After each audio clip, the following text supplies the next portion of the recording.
Pathanamthitta NDA സ്ഥാനാർത്ഥിയും മുതിർന്ന കോൺഗ്രസ് നേതാവ് AK ആന്റണിയുടെ മകനുമായ അനിൽ ആന്റണിക്കെതിരെ മണ്ഡലത്തിൽ പ്രചാരണത്തിനിറങ്ങി അന്തരിച്ച മുൻ മുഖ്യമന്ത്രി ഉമ്മൻചാണ്ടിയുടെ മകൾ അച്ചു ഉമ്മൻ. പത്തനംതിട്ടയിൽ UDF സ്ഥാനാർത്ഥി ആന്റോ ആന്റണിക്ക് വേണ്ടിയാണ് അച്ചു ഉമ്മൻ പ്രചാരണത്തിനിറങ്ങിയത്. അനിൽ ആന്റണിയുടെ ബാല്യകാല സുഹൃത്താണ് അച്ചു ഉമ്മൻ. അതുകൊണ്ട് തന്നെ പത്തനംതിട്ടയിൽ UDFന് വേണ്ടി തിരഞ്ഞെടുപ്പ് പ്രചാരണത്തിൽ അച്ചു ഉമ്മൻ എത്തില്ല എന്ന അഭ്യൂഹങ്ങൾ സജീവമായിരുന്നു.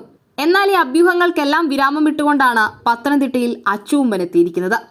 ഉമ്മൻചാണ്ടിയുടെ ഭാര്യ മറിയാമ്മ ഉമ്മനും ആന്റോ ആന്റണിക്ക് വേണ്ടി പത്തനംതിട്ടയിൽ പ്രചാരണത്തിനെത്തിയിരുന്നു. സ്ഥാനാർത്ഥി പര്യടനത്തിൽ മുഖ്യ അതിഥിയായാണ് UDF ക്യാമ്പ് അച്ചു ഉമ്മനെ എത്തിച്ചിരിക്കുന്നത്. കണ്ണൂരിൽ ബോംബ് നിർമ്മാണത്തിനിടെ 2 പേർക്ക് പരിക്ക് പറ്റി. അതിലൊരാൾ മരണപ്പെട്ട ആളോട് ഞങ്ങൾക്ക് ദുഃഖമുണ്ട്, സങ്കടമുണ്ട്. പക്ഷെ എന്തിനാണ് നിങ്ങൾ ഇപ്പോൾ ബോംബ് ഉണ്ടാക്കുന്നത്? നിങ്ങൾ തോൽക്കുമെന്ന് നിങ്ങൾക്ക് ഉറപ്പുള്ളപ്പോഴാണ് നിങ്ങൾ ഈ അക്രമം അഴിച്ചുവിടുന്നത്. എത്ര നാൾ ഈ കേരള ജനത നിങ്ങളുടെ അക്രമ രാഷ്ട്രീയം കണ്ട് സഹിച്ചു നിൽക്കണം? ഈ കൊലപാതക രാഷ്ട്രീയം കണ്ട് സഹിച്ചു നിൽക്കണം? എത്ര അമ്മമാർക്കാണ് മക്കളെ നഷ്ടപ്പെട്ടിരിക്കുന്നത്? ഭാര്യമാർക്ക് ഭർത്താക്കന്മാരെ, മക്കൾക്ക് അച്ഛനെ, സഹോദരിമാർക്ക് സഹോദരനെ. അക്രമ രാഷ്ട്രീയം എന്ന് പറയുമ്പോൾ തന്നെ ആദ്യം ഓടിയെത്തുന്ന മുഖം ആരുടെയാണ്? 51 വെട്ടുവെട്ടി നിങ്ങൾ കൊലപ്പെടുത്തിയ TP ചന്ദ്രശേഖരന്റെ മുഖമാണ്. അവിടെ കൊണ്ട് തീർന്നോ നിങ്ങളുടെ കൊലവെറി? ഷുഹൈബിന്റെ കൊലപാതകം ഓർമ്മയില്ലേ? കൃപേഷിന്റെയും ശരത് ലാലിന്റെയും കൊലപാതകങ്ങൾ ഓർമ്മയില്ലേ? ആൾക്കൂട്ട വിചാരണ ചെയ്ത് നിങ്ങൾ കൊന്ന അരിയിൽ ഷുക്കൂറിന്റെ കഥ നിങ്ങൾക്ക് ഓർമ്മയില്ലേ?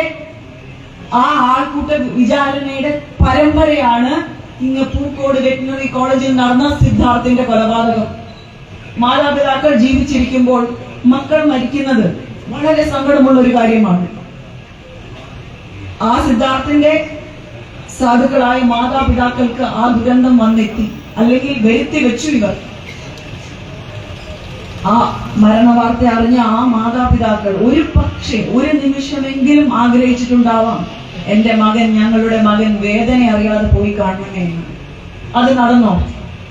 അതിലും അവർക്ക് ഭാഗ്യമുണ്ടായില്ല. 1-2 മണിക്കൂറല്ല, 3 ദിവസം അതിക്രൂരമായി പൈശാചികമായി പീഡിപ്പിച്ചിട്ടാണ് ആ കുട്ടിയെ കൊന്നിരിക്കുന്നത്. ഓട്ടോപ്സി നടത്തിയ ഡോക്ടർ എന്താണ് പറഞ്ഞത്?